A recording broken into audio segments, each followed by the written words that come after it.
말씀은 이사야 43장 1절에서 3절 말씀입니다. 이사야 43장 1절에서 3절 말씀입니다. 제목은 하나님의 보호하심은 영원합니다. 야곱아, 너를 창조하신 여호와께서 지금 말씀하시는 것, 이스라엘아, 너를 지으신 이가 말씀하시니 너는 두려워하지 말라. 내가 너를 구속하였고 내가 너를 지명하여 불렀나니 너는 내 것이라. 내가 물 가운데로 지나갈 때 내가 너와 함께할 것이라. 강을 건널 때에 물이 너를 침몰하지 못할 것이며 내가 불 가운데로 지날 때에 타지도 아니할 것이요 불꽃이 너를 사르지도 못하리니 대저 나는 여호와 내 하나님이요 이스라엘의 거룩하니요 내 구원자임이라. 내가 애굽을 너의 속량물로 구스와 스바를 너를 대신하여 주었노라. 아멘. 오늘의 본문의 말씀의 제목은 하나님이 보호하심은 영원합니다. 아멘. 우리의 삶 속에서 하나님을 만났을 때 영생을 우리가 얻을 수 있다는 것입니다. 우리가 살아생전 인생의 여정 속에서 이 본문의 말씀과 같이 우리를 보호해 주시는데 영원토록 보호해 주신다는 이 말씀을 새기시면서 살아가시길 바랍니다. 아멘. 1절에 보니까 야곱아, 너를 창조하신 여호와께서 지금 말씀하시느니라. 이게 어느 시대냐면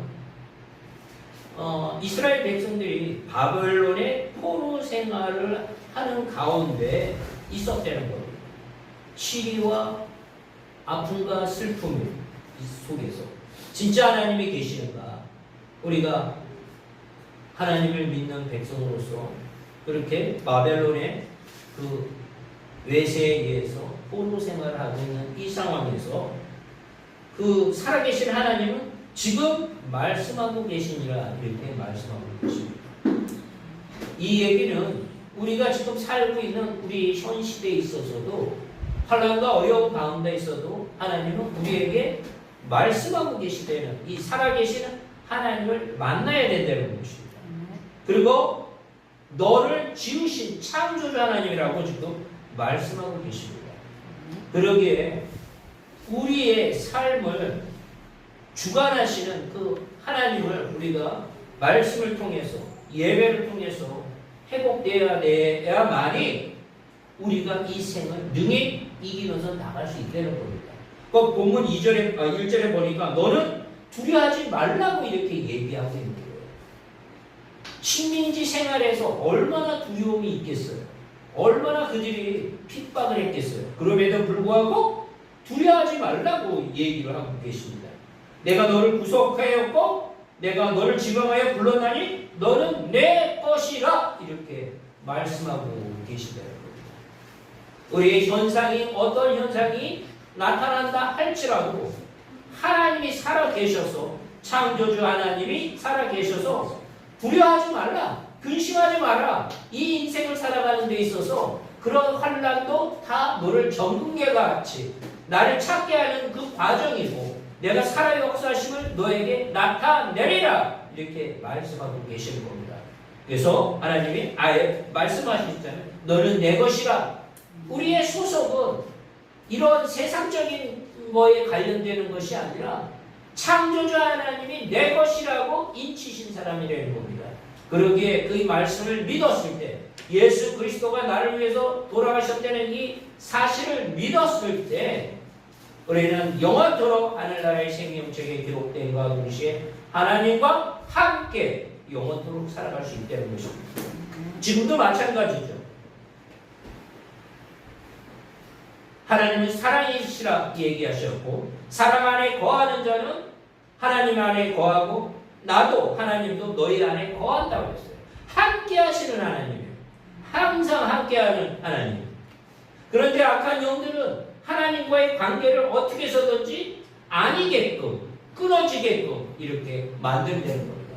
하나님과의 관계가 끊어지는 것은 거룩하지 않는 삶을 살아가는 것, 하나님을 부정하는 것, 예수 그리스도를 부정하는 것, 죄악의 세상의 가치에, 세상적인 종욕에 빠지는 것, 세상적인 자랑에 빠지는 것, 돈이 나의 삶의 우상이 되는 것, 이런 것들, 하나님이 나를 함께 하신다는 그 하나님의 그 우리가 알고 기도하고 예배하고 말씀을 사모하는 가운데 나아가는 저희들이 다 되셔야 됩니다.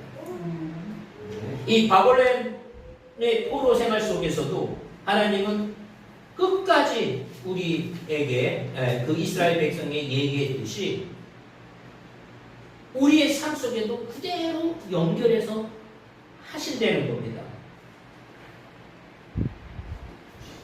2절에 내가 너와 함께 할 건데 강을 건널 때 물이 너를 침몰하지 못할 거라고 이렇게 얘기합니다. 내가 불 가운데로 지나갈지라도 타지 아니할 것이며 불꽃이 너를 사르지도 못할 거라고 이렇게 얘기하고 계십니다.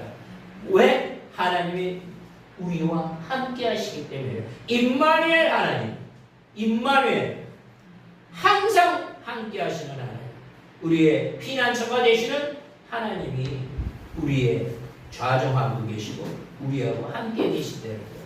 그러니까 좌절하지 말라는 거예요. 두려워하지 말라는 거예요. 하나님이 우리에게 주신 그 사명을 갖고 나아갈 때 하나님이 주시는 평강을 누릴 수 있다는 겁니다. 내일 일을 모르잖아요. 내일 일을 모르잖아요. 재벌들 아마 더 두려움에 살아갈 겁니다. 그 많은 식솔들, 몇만 명, 몇십만 명이 되는 그 식솔들을 이끌어 나갈 때 내가 어떤 의사결정을 하느냐에 따라 그 재벌 회사가 망하느냐 흥하느냐 그런 기로에 서 있다는 얘기입니다. 우리 평범한 일반 사람들보다 그런 곳에 있는 사람들은 더 많은 고민과 근심에 살아갈 것입니다.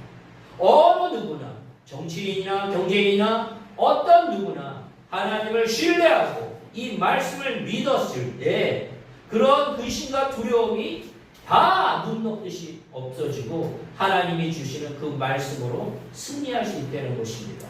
그래서 우리는 복받은 자라는 겁니다. 말씀을 듣고 깨닫고 예수 그리스도를 통해서 구원받은 자이기에 세상 사람이 뭐라고 얘기한들 우리는 참으로 복된 인생을 살아가고 있다는 것을 믿으시길 바랍니다. 구원은 예수 그리스도를 통해서 죄와 죽음에서 해방된 것을 말하는 겁니다. 우리는 그 죄 또한 죽음에서 해방된 자유함을 누리는 저희들이 되는 것입니다. 오늘이 8월 17일이죠.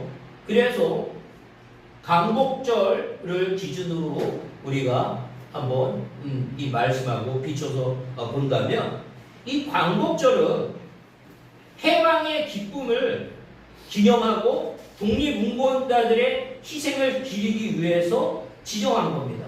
광복, 복자는 회복할 복자입니다. 빛이 다시 들어왔다는 거예요. 국권을 회복했다는 거예요.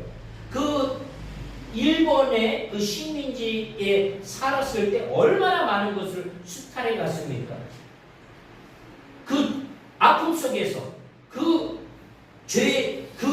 식민지에서 그 자유를 뺏기고 그들이 그 모든 심지어 우리 성과 이름조차도 다 일본어로 할 수 있게끔 다 강제로 우리나라 언어를 사용하지 못하게끔까지 그런 비참한 삶을 살았다는 얘기입니다. 그때도 분명히 크리스찬이 있었다는 거예요. 그때도 그 아픔과 슬픔 속에서 하나님이 저는 이 말씀을 보면서 이사야 43장 1절 3절을 보면서 그 시대에도 교회가 있었어요. 그때 이 목사님들이 이 말씀을 바벨론에 끌려갔던 이스라엘 백성의 식민지 생활과 동일한 그런 입장에 있어서 이 말씀을 해석하고 이 말씀을 그 우리 믿음의 선진들에게 알려주셨다는 것입니다. 그러기에 우리나라의 그 많은 그 믿음의 선진들이 독립선언서를 할 때 33명 중에 16명이 기독교인이었다는 거예요. 하나님의 그 말씀을 믿고 죽으면 죽으리라는 그런 생각을 갖고 독립운동에 참여했다는 겁니다. 우리가 잘 알고 있는 유관수 여사, 누나라고 그러죠? 유관수 누나. 고등학교 나이 때, 이화여고 다닐 때 죽음을 순교를 하는 그런 모습들을 봅니다. 기독교인이기 때문에 이게 가능하다는 거예요.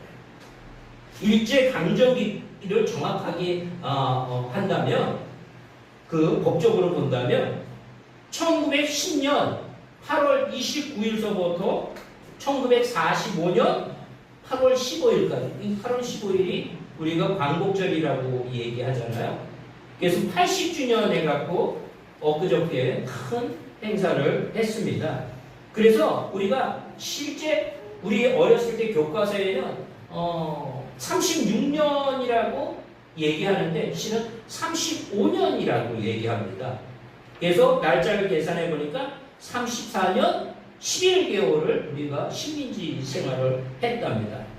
그래서 아마 제 생각에는 그때 양편 녹지를 해서 36년으로 계산했던 것 같고, 그래서 이제 국가에서 교과서에도 1990년대에 와서는 36년이 아니라 35년으로 교과서에 편기하도록 이렇게 권장했답니다. 그래서 우리가 아마 옛날에 35년이라는 얘기를 또 막 이렇게 좀 혼란스러운 부분이 있었는데 아예 이제 35년으로 이렇게 인식을 하셔야 됩니다.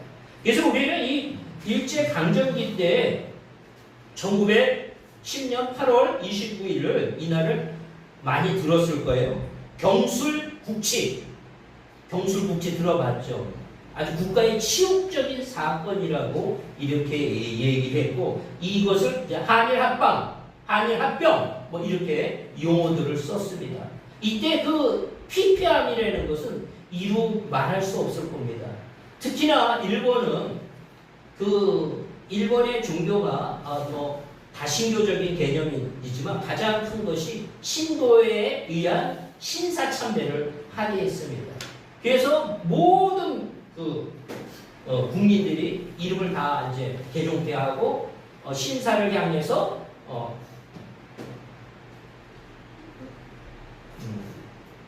절을 하게 하고 했습니다. 그 남산에 가면 그 신사의 자리가 있습니다. 우리 어렸을 때는 그 남산에 가면 남산에 큰 식물원 자리가 있었어요. 우리 저 초등학교 때. 그런데 그 자리가 바로 일본 그 신을 숭배하는 신사 자리입니다. 지금도 거기가 있어요. 그래갖고 뭐 남산의 역사해설가 된 신사 자리가 어디냐고 그렇게 구체적으로 알려줍니다. 그렇게 뼈아픈 아픔과 슬픔이 있었습니다. 심지어 많은 그 교회 교단들이 다 이거는 문화다. 그래갖고 그 교회의 그 리더들이, 그 교단의 그 리더들이 신사참배를 합니다. 비극적인 일이 벌어져요, 우리나라에서. 그래서 한 예로 이런 얘기도 합니다. 우리나라가 유교가 터진 그 이유는 그 신사참배를 그 신앙적인 측면에서 봤을 때 신사참배를 통해서 유교가 우리나라에게 큰 환란이 왔다고 이런 얘기들도 어느 학자들이나 어떤 신앙의 선배들이 그런 얘기 부분들을 합니다. 그것을 끝까지 막아야 될 총회장들도 다 이것은 문화다 해갖고 일본의 신사에 가서 일본 신을 위해서 이렇게 예배드리고 절을 하는 이런 비극적인 일이 벌어집니다. 그래서 그때 그런 것을 거부했던 그 주기철 목사님 많이 들어봤죠? 신사참배를 거부했던. 그 다음에 손영원 목사님도 그 신사참배를 거부해서 형무소에 들어갔다가 나중에 해방이 돼서 나오고 나서 나중에 이제 공산당에 의해서 또 순교를 당하죠. 그래서 이게 하나님께서 우리에게 주시는 그 환난과 어려운 가운데서도 진짜와 가짜가 구별이 된다는 겁니다. 정금과 같이 아무리 그런 그 리더들이라 할지라도 그 얼마나 우리나라에 교단이 많아요. 그 모든 교단의 리더들이, 대부분의 교단의 리더들이 그것을 거부의 사회에도 불구하고 그들이 리더들이 신사참배를 하니까 일반적인 기독교인들이 많이 거기에 참석했다는 거죠.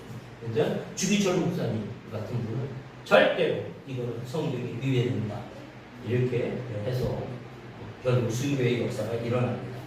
우리의 삶이 참으로 우리에게도 어떤 관련이 분명히 올 겁니다. 그래서 하나님을 증거하는 삶을 살아야 돼요. 옛날보다 훨씬 우리가 자유함이 있잖아요.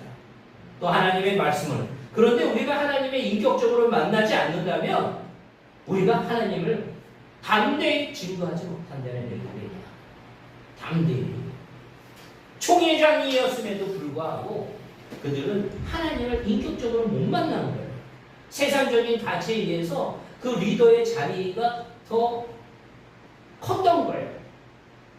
차마 주기철 목사님은 그것을 하지 못한 거예요. 하나님의 뜻에 어긋나기 때문에. 그래서 우리의 삶도 마찬가지입니다. 우리가 누구를 정죄하고 비판하는 것이 아니라 우리가 진정 하나님의 그 자녀로서 하나님이 기뻐할 것이 뭔가 이 생의 일생에 있어서 우리의 생명이 언제 하나님이 걷어가실지 더 연장해 줄지를 모르지만 진정 나를 위해서 십자가상에 돌아가셨던 그 예수님의 보혈의 그 사랑 또한 그 모습을 독생자를 주시기까지 사랑했던 그 하나님의 사랑을 우리가 안다면 우리를 살리기 위해서 그 모든 것들을 희생했던 그 하나님의 사랑을 우리가 안다면 우리는 참으로 이 세상을 살아갈 때 진짜 온전히 이 우리 남은 인생의 여정을 하나님을 증거하는 그런 삶을 살아가셔야 되고 교회에 있을 때뿐만 아니라 내 삶 속에서도 하나님을 증거하는 그 삶을 살아가셔야 됩니다. 하나님은 우리를 너무나 사랑하시는 분입니다. 그 시절에 우리가 그 식민지 시절의 이야기들을 역사적으로 듣지만 우리가 실제 체험하지 않았기에 그들의 그 아픔과 슬픔을 얼마만큼 우리가 이해하려고 한들에도 한계가 있었을 거예요. 얼마나 그들이 그 일본 그 사람들이 그 제국주의 그 사람들이 얼마나 핍박을 했겠어요.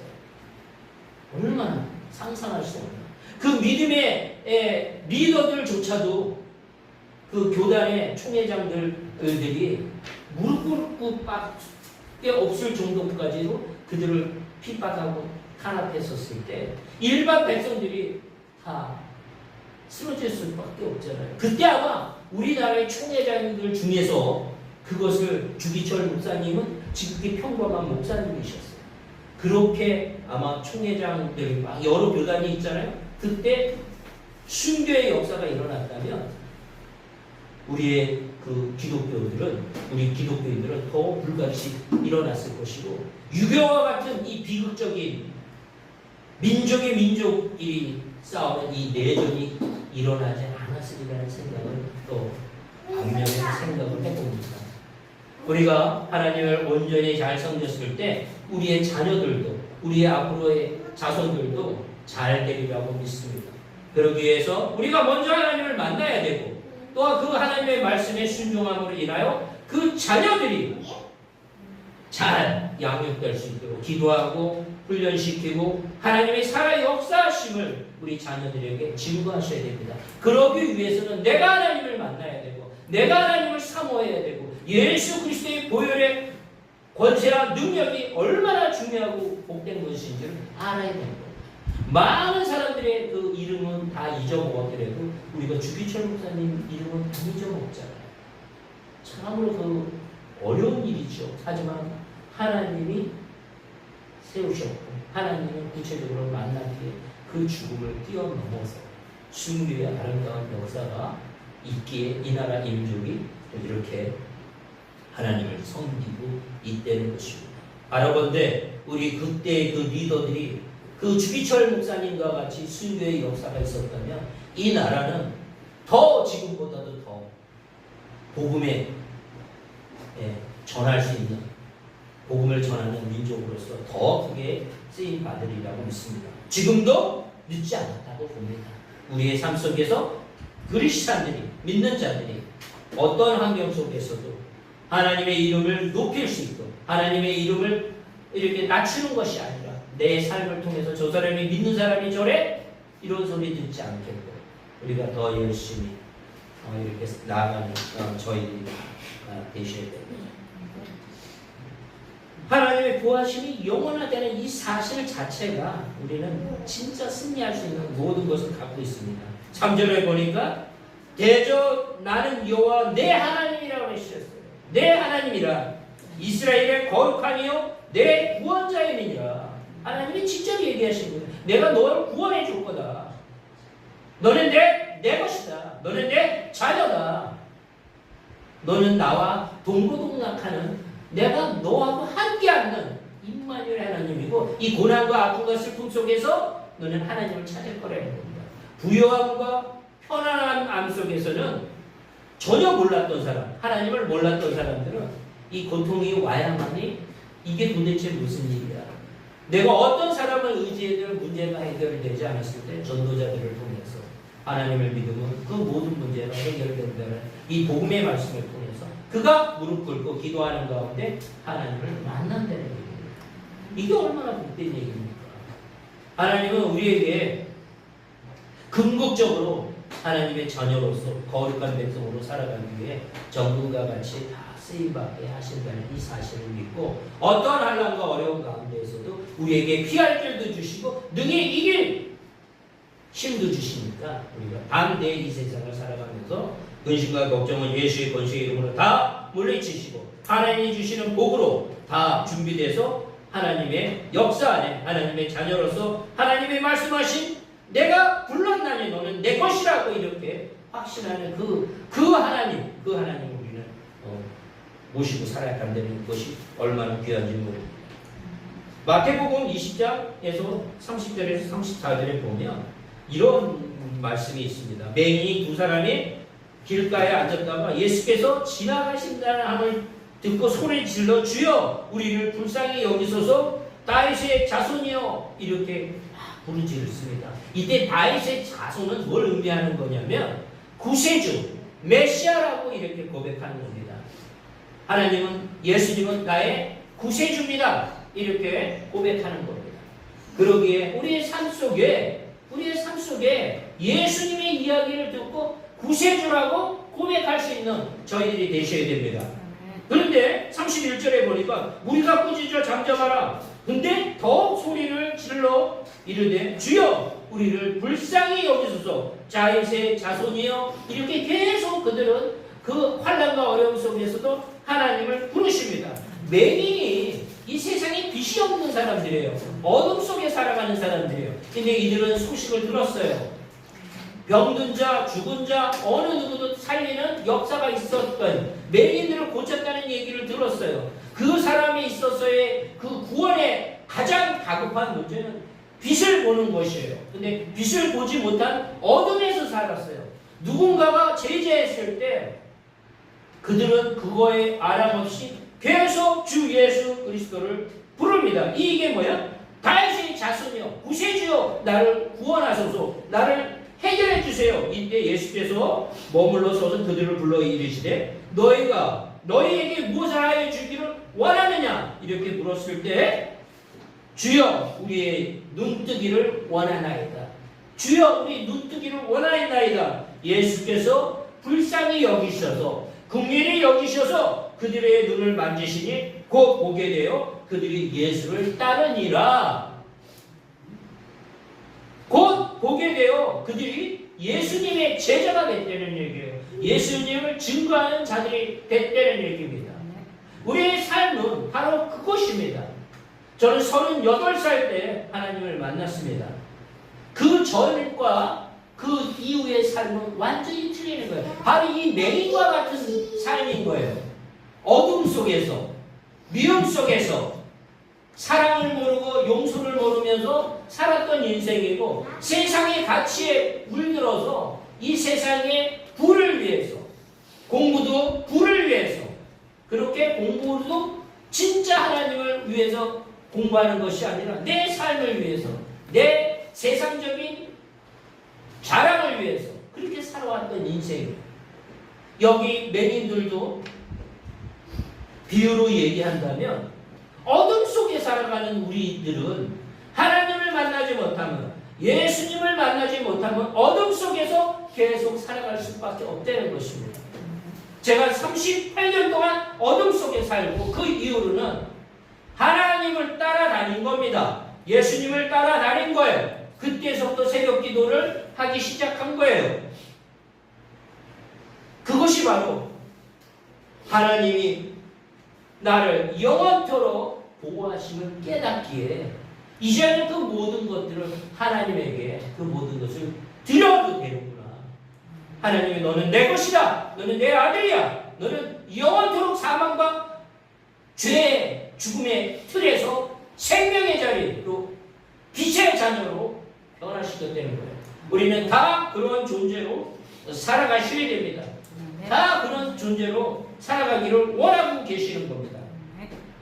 그래서 로마서 8장에도 예수 안에 있는 생명의 성령의 법이 죄와 사망의 법에서 너를 해방시켰느니라. 80년 전에 그 많은 그 한국의 식민지에 있었던 그분들이 해방이라는 육체적인 또한 정신적인 해방이지만 우리는 이제 하나님을 만나서 영적인, 육적인 것뿐만 아니라 우리의 영혼이 해방되는 역사가 우리의 고백을 통해서, 예수 그리스도의 나의 구주라는 고백을 통해서, 거듭남을 통해서 우리가 해방이 되어야 된다는 것입니다. 이것이 최고의 복음이 되는 겁니다. 내 인생의 헛된 것들을, 그 악한 영들과 그 세상적인 유혹과 잘못된 것에 의해서 우리가 속아 넘어가지 말고 이제는 하나님의 자녀로서 살아가야 될 것은 말씀을 통해서 우리가 하나님이 원하는 복되고 아름다움을 살아가는 저희들이 다 되셔야 되는 겁니다. 또한 이사야서 49장 15절과 16절에 이런 말씀이 있습니다. 여인이 어찌 그 젖먹는 자식을 잊겠으며 자기 태에서 난 이들을 긍휼히 여기지 않겠느냐. 그들은 혹시 잊을지라도 나는 너를 잊지 아니할 것이라. 내가 너를 내 손바닥에 새겼고 너의 성벽이 항상 내 앞에 있나니. 이라고 얘기하고 있습니다. 제가 학생들에게 옛날에 이런 얘기를 했습니다. 엄마 아빠가 그 자식을 다 버린 부모들이 있어요. 서로들 안 맞겠다고. 옛날에 우리 어렸을 때는 가정이 이혼이 됐을 때 이 자녀를 내가 먼저 양육하겠다고 이랬던 시대였는데 지금 시대가 얼마나 악해졌는지 서로 내가 너를 맞지 않겠다고 이런 시대가 있더라고요. 얼마나 많은 상처를 받은 학생이 있었는지 몰라요. 그래서 이 말씀을 전했습니다. 이 세상은 하나님이 우리에게 아가페 사랑을 줬음에도 불구하고 그 부모의 역할을 못해갖고 그 귀한 자녀들을 내치는 그런 부모가 있을지라도 나는 너를 결단코 잊지 않겠다고 하나님은 말씀하고 계셔요. 이 하나님입니다. 바로 이런 하나님입니다. 이런 하나님을 우리는 모시고 사는 거예요. 우리의 심령 속에. 또한 우리가 하나님 안에. 이게 얼마나 복되고 하는 겁니다. 내가 너를 내 손바닥에 새기겠다고 얘기하셨어요. 제가 이제 아주 너무 중요할 때는 제가 옛날에 이 손바닥에 무슨 메모 같은 걸 해서 잊어먹지 않아야 된다. 이렇게 손바닥에 기록해갖고 아침에 나갈 때고, 그래갖고 우리 학생들을 이렇게 지도에다 보면 3번, 4번 해도 이렇게 꼭 갖고 와야 된다. 무슨 소리 정리할 때 꼭 갖고 와야 된다. 이렇게 얘기해도 안 갖고 오는 학생이 있어요. 그러면 제가 그게 기억이 나요. 일로 와. 그래갖고 손바닥에 이렇게 지워지지 않는 매직으로 너 이거 내고 갖고 와. 저도 저의 삶 속에서 중요한 거 잊어먹으면 꼭 안 되는 것들 이렇게 적듯이 하나님께서는 바로 우리 한 사람 한 사람을 손바닥에 기록할 정도로 존귀하게 생각하고 계신다는 거예요. 그 언약의 말씀을 절대로 잊지 않고 계시고 우리의 이름 한 사람 한 사람의 이름을 절대로 잊지 않으신다는 거예요. 네 부모가 너를 잊은다 할지라도 버린다 할지라도 나는 절대로 너를 버리지 않겠다는 그 하나님을 우리의 아버지라고 고백할 수 있다는 게 얼마나 중요한지 모릅니다. 이 세상의 부모님 너무 귀하죠. 하지만 이 하나님을 우리가 아버지라고 고백할 수 있는 우리가 됐다는 것은 이 세상의 어느 것과도 바꿀 수 없는 영원한 재산입니다. 영원한 기쁨이고 영원한 하나님이 주시는 평강을 누리면서 이 세상을 누리면서 살 수 있다는 거. 많은 환난과 어려움이 온다 할지라도 능히 이길 수 있다는 거예요. 하나님이 이렇게까지 우리를 사랑하신다는 이 사실을 안다면 그 모든 죽음도 이기시는 거예요.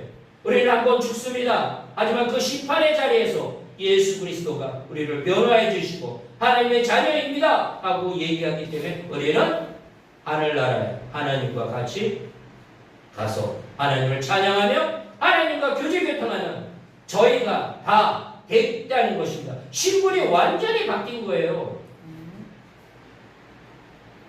그 죄악의 틀 안에서 이제는 완전히 해방돼서 그 자유함을 하나님이 주시는 그 사랑 안에서 하나님이 주시는 그 용서함을 통해서 우리는 완전히 자유함을 얻어서 하나님을 나의 아버지라고 고백할 수 있는 저희들이 된 겁니다. 그렇게 어느 곳에 가서든지 하나님을 증거할 수 있는 저희들이 됐다는 겁니다. 그렇게 하나님을 증거하면 증거할수록 그 하나님이 우리에게 주시는 기쁨이 차고도 넘칠 줄 믿습니다.